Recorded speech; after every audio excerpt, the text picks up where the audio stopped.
आरवडे येथील बौद्ध विहार परिसरात अवैधरित्या दारू विक्री आणि जुगार अड्डा चालवला जात असल्याने या भागातील महिलांनी आज संपूर्ण कुटुंबासहित आज आक्रमक होऊन यांनी आज तासगाव पोलीस ठाण्यात निवेदन दिले। यावेळी 8 दिवसात कारवाई न झाल्यास उपोषणाचा इशारा देण्यात आलाय। यावेळी पोलीस उपनिरीक्षक अविनाश घोरपडे यांना निवेदन देण्यात आले। आरवडे येथे अवैधरित्या दारू विक्री हा ग्रहण प्रश्न निर्माण झालाय। महिलांना रात्रीच्या वेळी फिरणं अवघड होऊन बसतं। आरवडे येथील बौद्ध विहार परिसरात भागातील अनेक तळीराम येत असतात। दारू पिऊन जाताना नशेत महिलांना अश्लील बोलणे, हातवारे करणे असे अनेक गंभीर प्रकार घडत असतात। वेळोवेळी याबाबत तक्रार होऊनही यांच्यावर कोणतीच कारवाई होत नाही। या भागातील महिलांना आम्ही हप्ते देतो, कारवाई होऊ शकत नाही असं उद्धट बोललं जातं। तर याच भागात जुगार अड्डा चालवला जातो, त्यामुळे येथील महिलांचं जगणं मुश्किल झालंय। पण यावर प्रशासन मूग गिळून गप्प का आहे हा चर्चेचा विषय आहे।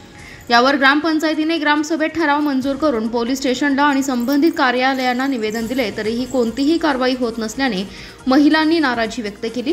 यावेळी बोलताना महिला म्हणाल्या की जर 8 दिवसात कारवाई झाली नाही तर आम्ही पोलीस ठाण्याच्या समोर उपोषणास बसणार।